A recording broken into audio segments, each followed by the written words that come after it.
I improved my social skills as fast as possible, and these are the most important steps that I took. They are all laid out in my online course, High Vibe Communication, which is celebrating its 1-year anniversary right now. There is a massive deal as well as updated content, so click the link below this video to get immediate access and then lock in, because improving your social skills all starts with understanding what exactly are social skills, which is what this video is going to break down for you right now. What are social skills? Right? We hear this social skills, it's very vague. We're like, well, I guess it's the ability to, network and talk to people or meet new people, or if I move somewhere, how do I make friends, or how do I communicate better with my friends, my loved ones, my family, so on and so forth. It's this very vague thing.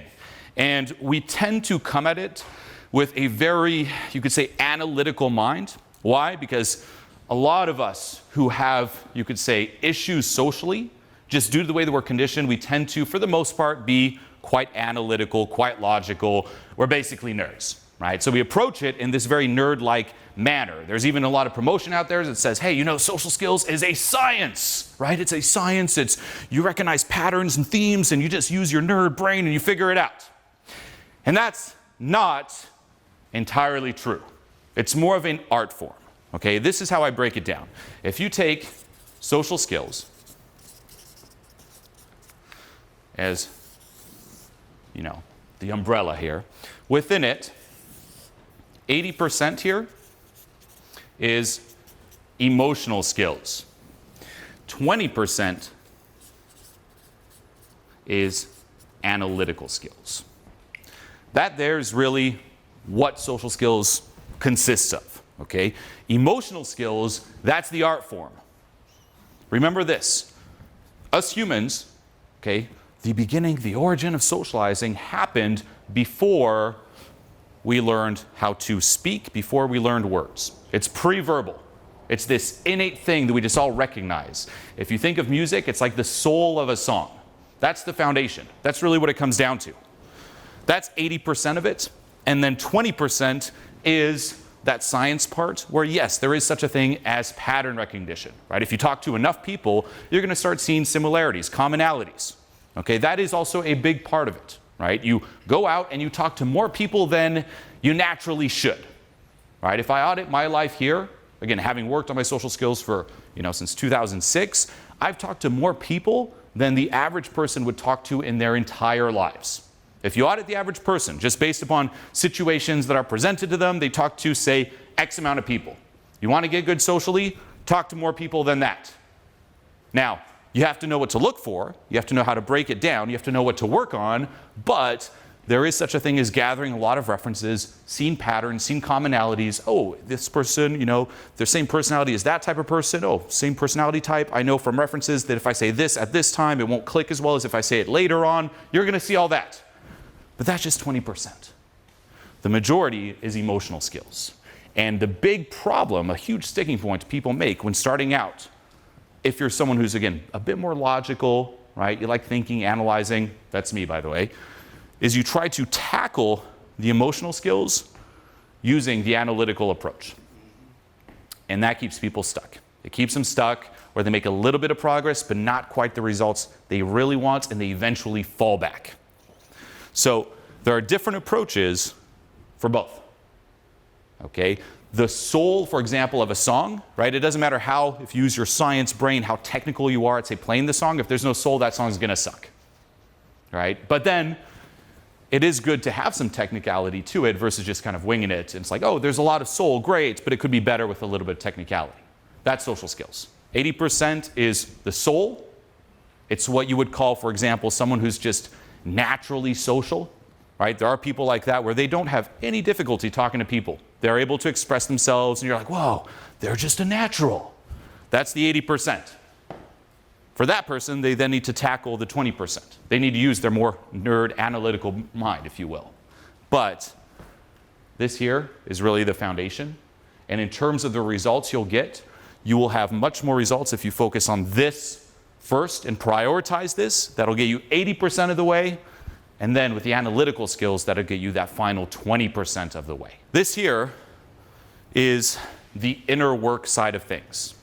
It's called basically being yourself, right? Or being a natural, right? For example, state management. your state, how you feel. That there is an emotional skill. You're not going to solve that thinking your way there, right? If you had that experience where, say, you're walking down the street, you're like, oh, I really want to meet that person, and you feel a little bit nervous, you're not in the zone, you're kind of quiet, you feel stifled, you can't think your way out of that. That there, it's not a time and place to use analytical skills. That's where emotional skills come into play, okay? So state management, being out of your head versus inside, analyzing everything, right? What should I say? What should I do? Am I saying the right thing? Ooh, what about this? Like, nope, that's an emotional skill. Vibing, learning how to connect with people, learning how to just enjoy the experience of talking to people. That's an emotional skill. How confident you are, how grounded you are, whether you're very reactive or not. Being unreactive, that's an emotional skill.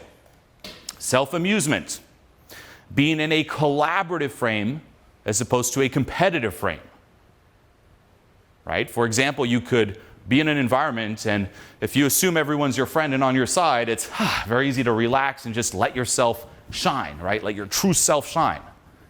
That there is an emotional skill, not analytical. Playing to win, being unstifled, accurate social awareness. And this is where you also see that this has to come first, and we'll talk about this, don't worry. But if you don't work on the emotional skills side of things, you're not going to see reality for what it is, and you will not be able to pick up on the right patterns. Not just that, but say you're in your head. You're analyzing everything, second-guessing everything. You don't even have enough mental bandwidth to start being aware of the experiences and references that you're getting. Okay, but this here is 80% of it. Analytical skills, this would be, for example, as we talked about, pattern recognition, right? Frame awareness, just awareness of different dynamics going on. Polishing your verbal skills, that's key, right? Where, for example, even doing a speech like this, I could say a concept, right? Say I'm in the zone, I'm feeling good, say a concept, and I'm like, oh, that was a great concept. But then I could rewatch that speech or think about it and be like, you know what? It would actually be a little bit better if I said that concept this way, if I said this thing first, and maybe if there was a joke, I'd add the joke there and tweak it around or expand that bit a bit. That there is polishing, you could say, the authenticity, the naturalness, right? If you think of being yourself, you can then polish it so you supercharge that authentic you. But you have to have that authentic foundation first. Okay, so polishing your verbal skills, getting better social intuition, right? Getting a feel for what makes sense, what's right in this context, what isn't, what would be relatable and what isn't. This is huge, and we're going to be talking about this. Two other big parts of social skills is learning how to tap into that authenticity and express it, but then also learning how to make it relatable and so that it connects with who you're talking to. If it doesn't connect with them, it doesn't matter if you're being authentic. That's not an interaction. There are 3 strategies that people embark on to work on this. Strategy number 1 is through having. So what does this mean? You realize, okay, it's better if I'm out of my head. It's better if I'm confident. It's better if I feel good. It's better if I'm unstifled. It's better if I'm grounded, so on and so forth. Awesome. How can I work on that directly, those emotional skills? By having more. And this is the mainstream approach where everyone wants to have more money, for example, more looks, right? Well, if I just was better looking, I'd feel more confident, and that'd take care of the emotional skills, right? If I had more money, if I had, all these awesome things and this big house and cool clothes, yes, I would finally be confident, right? That's the having paradigm. If I had more status, if I had better friends, if I had connections, if I had access to cool things, right? If I had, even going deeper, a scripted line. That's the having paradigm, right? And this is usually where people start out, right? Mainstream will say, hey, you can only be good socially if you're good looking. You can only be good socially if you have money and connections, right? Or you can only be good socially if you learn the exact right things to say. That's usually step 1 when people embark on this journey. It's like, I want to improve my social skills. How? What are some cool things to say? What are some cool lines, some cool stories? The more I have, the more I can allow myself to be confident. So they try to have and have and have. That's a lot of the old school socializing advice, and that there is the wrong approach. I started out with this, by the way. I started out with like trying to learn different lines and cool stories and even write down like, oh, this would be an interesting story, and like perfect the words I would say, and it's just terrible, okay? Because guess what? Here's another little downside to this strategy. Even if you do temporarily feel this boost of confidence, it doesn't last, and it's not true confidence because you're giving your power away to that line. So even if it goes well, you never tell yourself, oh, that was awesome, I deserve credit. It's, oh, that was awesome, but only because of the line. So your true, you could say, confidence, how you view yourself, who you are, what you deserve, doesn't change at all.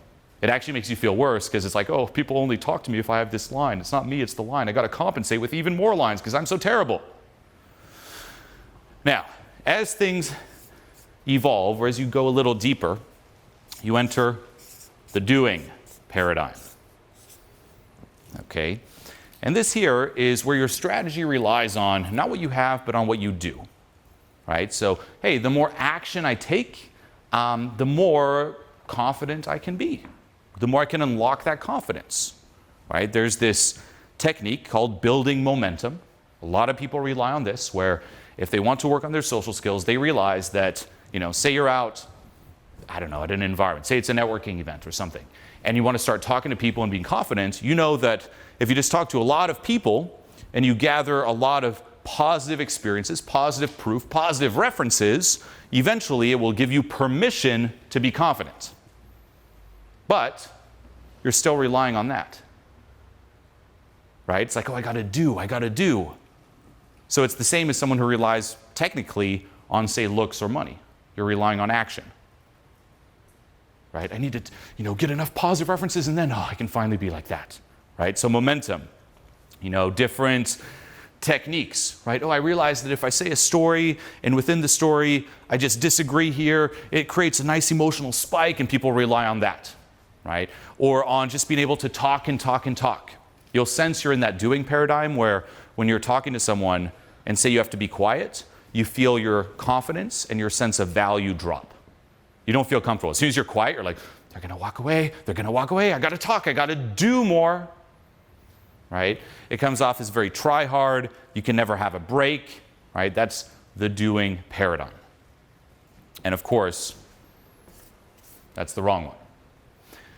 Strategy number 3 is the being paradigm. And that's where it doesn't rely on anything. It's just who you are.